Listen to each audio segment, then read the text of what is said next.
All right, everybody. Hi, how are you? I'm running a few minutes late. Sorry. Um, so, may the 4th be with you. How are you guys? Wearing my Stormtrooper hat and my Mighty Wookiee t-shirt from Disney. And I'm at my home studio here in seclusion at home like everybody else. So this year, May 4th is a little bit different from many of the other years. I guess the Disney parks have been celebrating May the 4th be with you for about a decade now. And so I figured we'd do a little bit of Star Wars chat. I was going to rate the Star Wars films, in my opinion, from worst to best, and also go through a timeline of what we've been through with Disney and Star Wars through the last year, which has been quite a lot. Please do me a favor. Please, if you have not done so, please subscribe to this channel, One Stop Mouse, and hit the little bell notification, if you wouldn't mind, to stay aware of things that come out like this. This is an impromptu live stream. I put up a video a few days ago about the opening and circumstances of the opening for Walt Disney World. And I went back and forth on whether or not I had time to edit another piece on May the 4th be with you, which I didn't. And then this morning when I woke up, I just said, the heck with it. I'm just going to get on and do a live stream. Now, because I did this so impromptu, especially if you haven't hit that notification bell to be made aware, you wouldn't even know that this was coming up, and you might be watching this in a replay at some later time. So, and anybody out there, any friends of mine, anybody wants to make a comment, please do so. We're live right now. Isabel, if you're out there, put in a little bit of a comment or something. I'd love to chat with you guys instead of just talking to myself, which literally, if you guys have ever done this, I'm looking at my phone on a tripod in a little bedroom in my house with the backdrop back here. Yeah, see, that's not green screen. See the shadows? With a mic, and my phone is literally on a tripod in front of me, and I'm looking at myself like a selfie. Okay, so May the 4th, the last celebration for May the 4th of 2019, it's been building with Disney, of course. It's been building up every single year. And there were parades in both Disneyland and Walt Disney World, California and Orlando. There were celebrations, and there was a lot of anticipation, of course, about the Galaxy's Edge attractions that had not opened yet. To both parks about the Millennium Falcon Smuggler's Run ride, Rise of the Resistance that was going to be coming out later, the food, Oga's Cantina, the bar, Savi's Workshop where you make your own lightsaber, Droid Depot where you make your own droids. So people were really, really excited about this. And that was the big word. And they were doing all the building in both parks. And they were moving stuff over from Tatooine Traders into Galaxy's Edge and changing out what they had in there. It was a very, very, interesting time a year ago. And it still is. Geez, I have no idea what the heck I'm going to see on the news or what some YouTube channel is going to be saying about when the park is opening or what they're doing at Galaxy's Edge in 5 minutes when I get away from here. All right, so May 31st A little bit after that, later in the month of last year, May 31st of 2019, Galaxy's Edge opened at Disneyland in Anaheim, California. Galaxy's Edge on both coasts is basically, it's the same thing. It's practically identical. It's supposed to be on the planet of Batuu, and that area specifically is called Black Spire Outpost. It's supposed to be like the shady area where smugglers and, people who don't want a lot of attention brought to themselves now find themselves in an uncomfortable situation with the First Order coming in because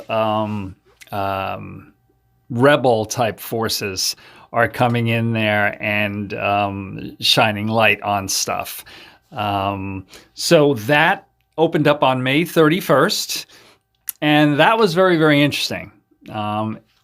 If you want a little time capsule as to how that went last year, look elsewhere on this channel, and there is a not too often viewed video that I did at that point, and it was called Defending Galaxy's Edge. And the little thumbnail for it, literally you'll see a Captain America shield saying Defending Galaxy's Edge.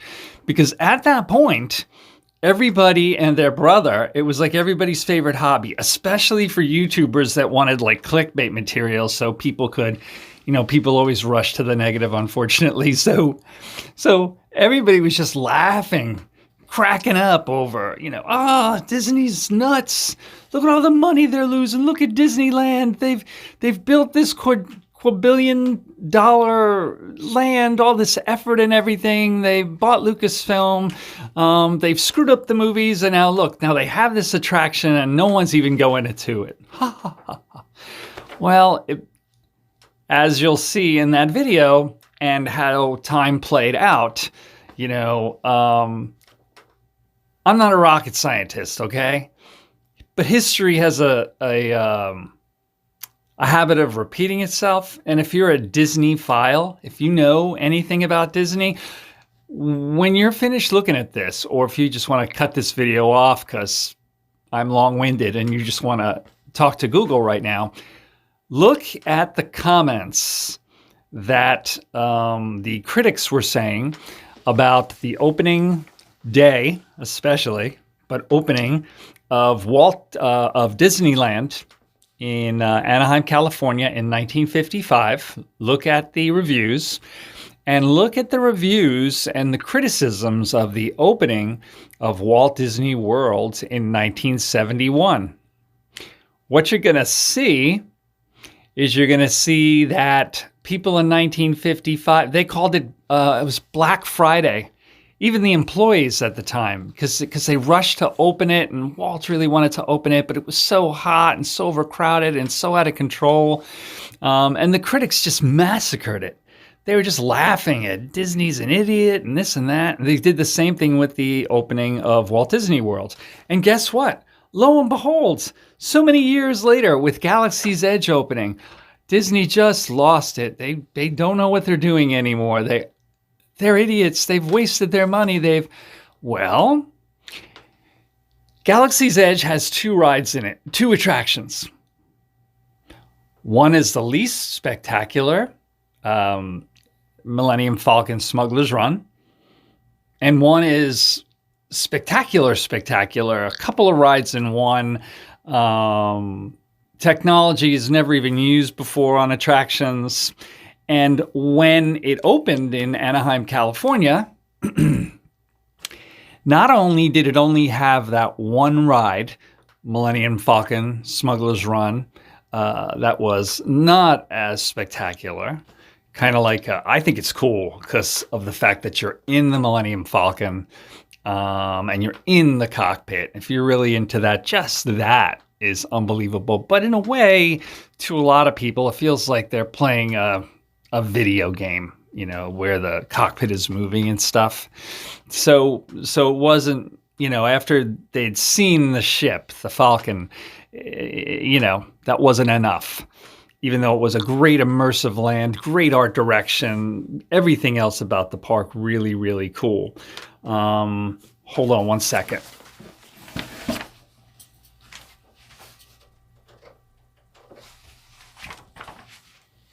Are you still there? Are you still there? Yes. Okay. Anyway, by the way, that's a YouTuber's live stream. No. Never just walk away from the camera. Go figure. So, Galaxy's Edge in Anaheim, California opened up on May 31st of last year with a soft opening, basically. Only the one ride, the less spectacular of the two. And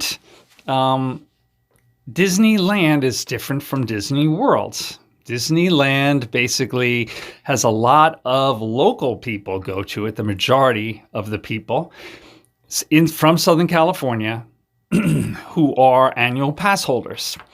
At the time that they opened Galaxy's Edge, they literally blocked out the pass holders from being able to go into the park and Galaxy's Edge for the first several weeks that it opened. So the majority of the people who were the mainstay of the attendance at Disneyland could not go in for the first several weeks into Galaxy's Edge or anywhere else in the park. So the park was empty. Look back on the comments. Oh my gosh, this is unbelievable. It's such a catastrophe, Galaxy's Edge, that people are just avoiding the park altogether. Well, there you go. Okay. Haha. But that's the truth. People are quick to react and not quick to look at the facts. It's totally was history repeating itself. And I thought it was the funniest thing ever. So Galaxy's Edge opened. First several weeks was supposedly catastrophe. Then all of a sudden it wasn't. Then on August 29th of 2019, I was there on opening day because I'm in Orlando. Galaxy's Edge opened here in Walt Disney World in Orlando. And because Walt Disney World as compared to Disneyland on the West Coast is much more international, we did not have that issue of emptiness. It was crowded right from the get-go, even though it was a soft sort of an opening with only that one ride, Millennium Falcon Smuggler's Run. The next thing in the timeline was on November 12th of 2019, Disney's streaming service, Disney Plus, had just started up, and The Mandalorian, a Star Wars streaming TV show spinoff, started. And it was based on the adventures of this Mandalorian bounty hunter who you really didn't know much about. You just kind of saw that he had a helmet that looked very reminiscent of Boba Fett. And the basic story, without giving you any spoilers, is he's this bounty hunter from this race of people that have kind of almost disappeared. And it's going on at the time, basically in the timeline, right after Episode 6, right after Return of the Jedi. So the Empire has just been vanquished. Luke's going on to become a Jedi Master. Leia's starting up the new government. Han is who knows where. But the last thing we saw of them was they were celebrating with the Ewoks in the Endor Forest. And Luke and Leia found out that they were, talked to each other and they're brother and sister.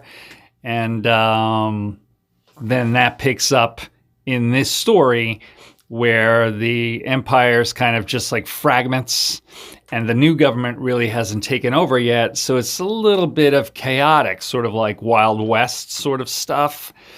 And it's really, really cool. It's got vibes of like a spaghetti Western. But actually, I like comparing The Mandalorian to, if you have not seen the classic Clint Eastwood Western, The Outlaw Josey Wales, okay, if you haven't seen that, while you're at home and binging TV and stuff, watch the Outlaw Josey Wales and think of the Outlaw Josey Wales in this high-tech armor and high-tech weaponry in this lawless time. There you go. It's awesome. I think it's freaking great. It is. If I could just rate, I'm going to rate the movies in a minute, but if I could just rate everything Star Wars ever, I think I would say number 1, A New Hope. Number 2, The Empire Strikes Back. Number 3, The Mandalorian. They started production on a second season. They've only had one season so far, and I think it was 8 episodes. They started production on a second season, but of course, a lot of film production and TV production was, a lot of film and TV production was shut down because of COVID-19 and social distancing. So that's suspended like everything else. So it's going to be a while before that comes back out again. It was a big hit, though. I'm sure they're going to rush to get that back.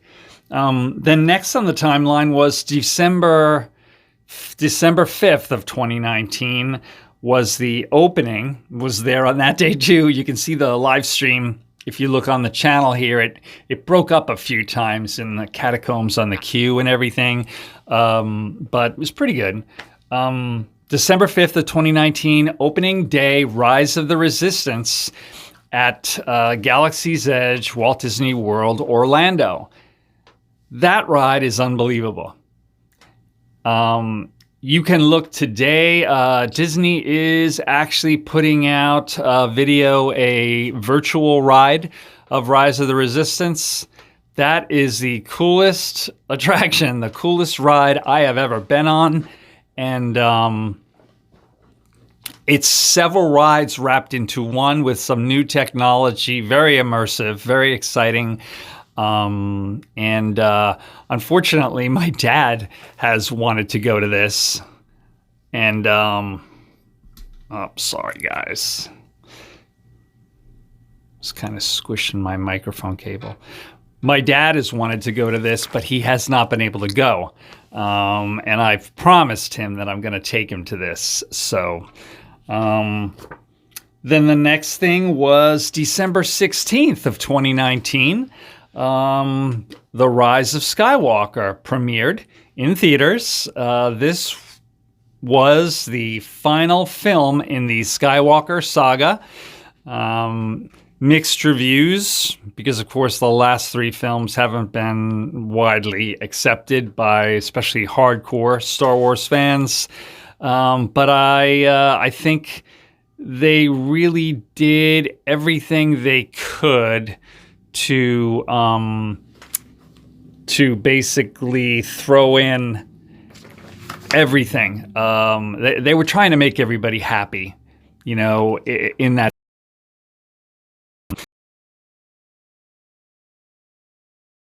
old music, old scores from, The Empire Strikes Back and things like that. Scenes that were reminiscent of some of those earlier movies. They brought back some old characters. They had drama where they let basically Princess Leia died in the film the way she had just done, sadly, in real life.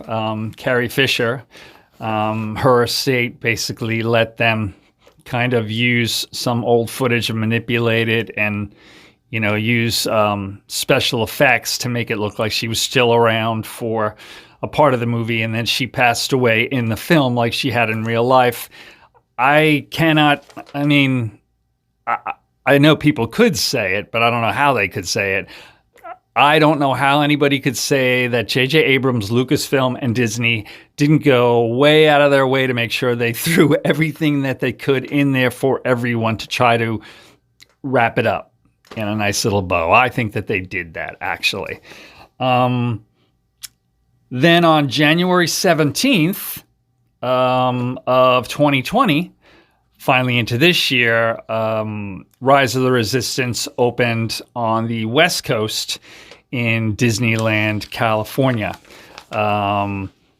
Galaxy's Edge itself, with the first ride, opened up last year first on the West Coast, and then next here in Orlando, and then they flipped it around so that Rise of the Resistance opened up here on the East Coast first.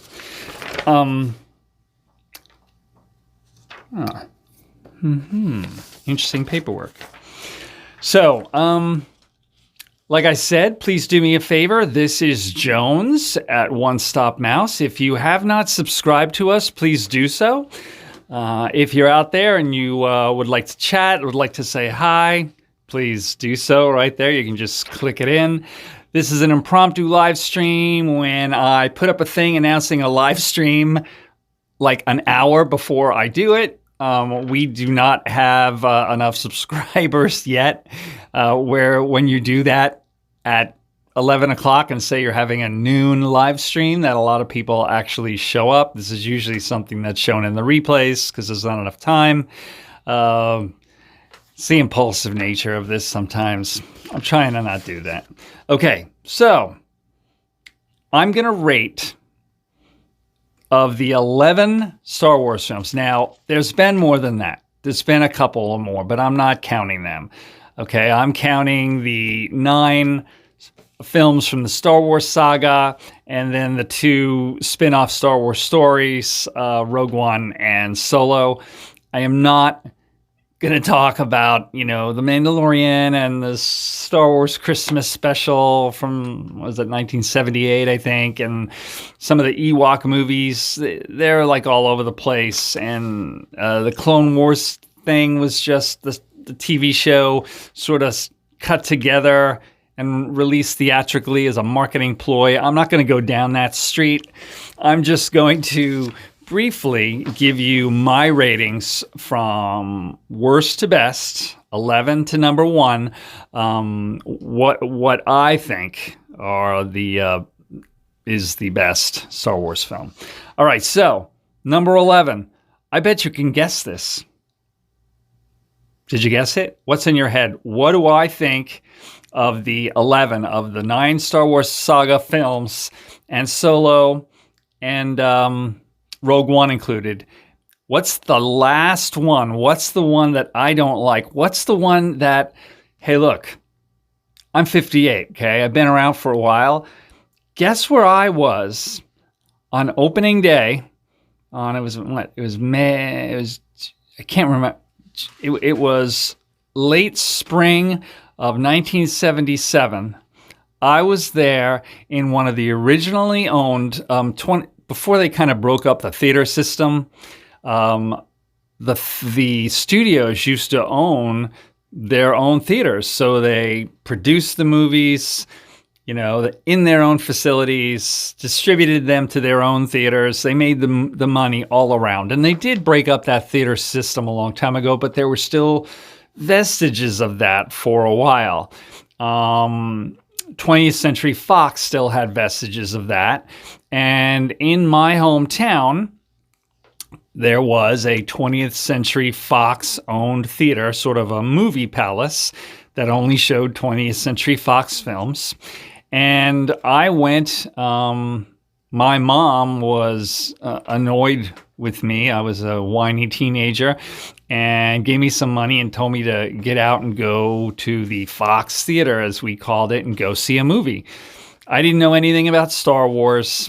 There was a show on TV at the time that some people like that I never really liked, called Space 1999. I had it in my head that this was just going to be sort of like that, and I wasn't really into it. And I got there, and there was nobody else in the theater, first showing, and they actually gave me a book, a nice little brochure, nicer than a brochure, actually. I'll have to put it in a video one day. That's sort of like a playbill. Like when you go to a theater and it tells you about the play and the writer and the director and the actor and actresses. And it's actually one of the more valuable pieces if it's in mint condition, and I have it. of Star Wars memorabilia. And they presented me with this, and I went into the theater, and I sat in like the second row back on this humongous screen, and there was nobody else in the theater. And I was, practically falling asleep, and they were showing corny old 70s stuff, I don't know what, Smokey and the Bandit, or I don't know. And then all of a sudden, of course, that dramatic opening to Star Wars and the blaring trumpets happened, and it got my attention a little bit. And the rest is history, because when that Star Destroyer went over my head, and all of that started happening, this 15-year-old kid totally lost his mind. I couldn't believe what I was seeing. I was obsessed with the movie. In that day alone, I was at the first show, and of course, everybody knew. There was like nobody else in the theater, even for the next few shows. I was hiding behind the screen and then coming out between shows so I could keep watching all the shows. My parents were freaking out. They didn't know where I was. Then I went home, and all I was doing was talking about this movie and trying to imitate R2-D2 and Chewbacca, and they didn't know what to think. And then Empire Strikes Back came out. I have pictures actually on some of the videos from about a year ago. In the intro, I have a picture of me waiting online for The Empire Strikes Back in a tent on a sidewalk. I waited for days. This is pre-Fandango. This is how it was. So, not a Star Wars fan. 1999's Episode 1, The Phantom Menace. No, the picture did not freeze. That was my gimme a break face. The Phantom Menace. Intro for young, childlike Anakin, Luke and Leia's future mom, a battered, in pieces C-3PO, and a young Obi-Wan. The acting was terrible. Yeah, I know, child actors and everything, but that poor child was just so stilted. I was like a lot of people. I felt betrayed by George Lucas. I really did. In retrospect, I go back and I don't feel that way. I actually went to film school. I've made a few films, no big things. But I think the humanity in episodes 4, 5, and 6 came from, well, first of all, in A New Hope, it was George's wife, Marcia, who did an incredibly great job at editing all of that stuff and putting it together and saving it. And I think his relationship with Marcia and their big Malamute dog driving in a car next to her was, what he based the Chewbacca concept about. I think the humanity came from their relationship. And when he did the prequels, it just seemed to not have any soul. Now realize those first 3 films that were made, episodes 4, 5, and 6, George Lucas did not direct all 3 of those. He directed the first, A New Hope, and then 2 other gentlemen directed the other 2, but he was all over them. And he had written them, and he had worked on them extensively with his wife. And you just did not see moments like, just look at A New Hope. It could be worse. It's worse. Chewbacca growling at the little robot on the ground, and then all of a sudden the robot is zipping back.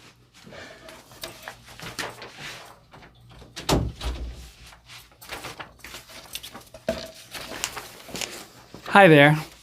I was just dealing with one of my dogs.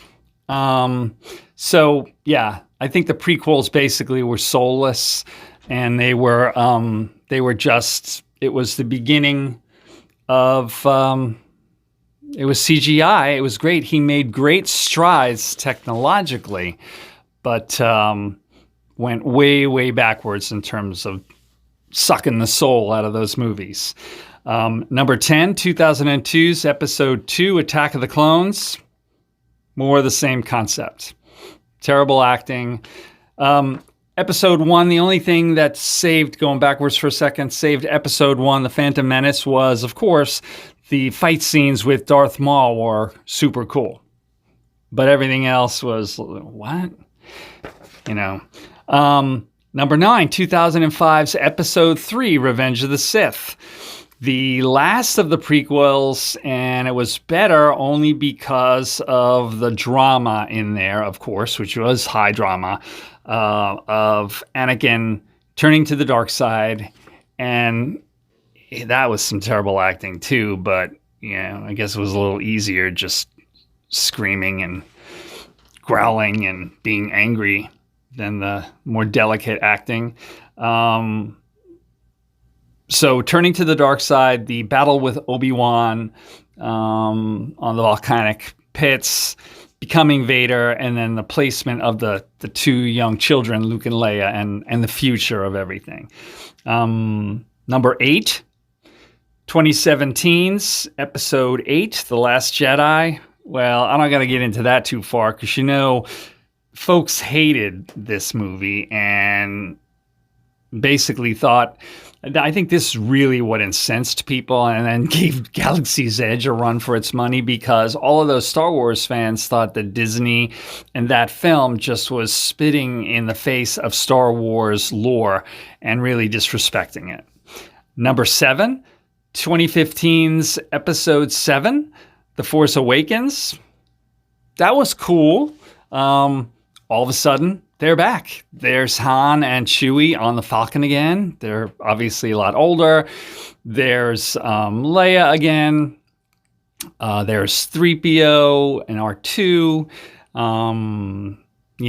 The gang is back. Even Luke at the very end. But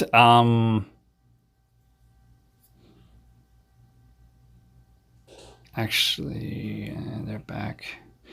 When did Luke show up? Yeah, I guess he did. He showed up. At the very end. That was that mountain shot of the island at the very end of The Force Awakens. And then the new characters, Rey the Scavenger and everything. And that was kind of a good intro. J.J. Abrams did a good job. Number 6, 2018 Solo, A Star Wars Story. I did not dislike that film like everybody else. Everybody else hated that. I don't know why they hated it so much. I liked it. Good performances. It did have a wacky history where Ron Howard had to come in to save it and everything, but I thought it was solid. I liked it. I think it's going to go on to be one of those films that people are going to like in retrospect, like Blade Runner that got massacred when it first came out. Films like that, like John Carter, another Disney film that I think is going to become a cult classic, and I think is becoming a cult classic. Watch for it. Solo, A Star Wars Story is going to be much more respected sometime in the near future. Number 5, Rogue One. I liked Rogue One. I liked the whole feeling of it. I liked the commandos, the motley crew, I really like that. I think it added something to the whole Star Wars canon. And that's my number 6. My number 5, rather. Number 4, 2019's Episode 9, Rise of Skywalker. Just came out. Like I said, I liked it because they really did look like they tried to throw everything in there to please everyone, to wrap it up the Skywalker saga. Let's see, number 3, 1983's Episode 6, Return of the Jedi.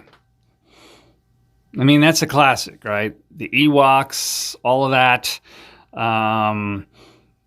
George Lucas did not direct that like a lot of people think.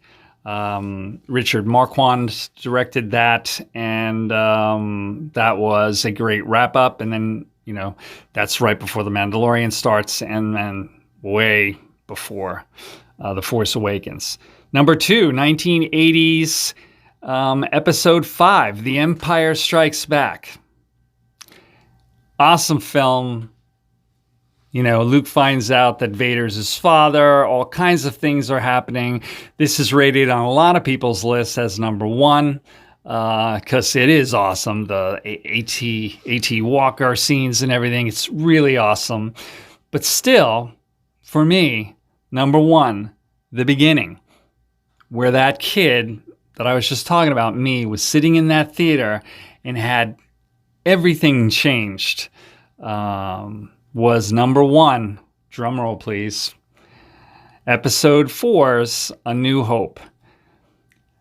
This film was disliked by everyone who worked on it, no matter what they say now. It's nice to say it now, but the crew would not work overtime on this thing because they thought it was such a piece of you-know-what.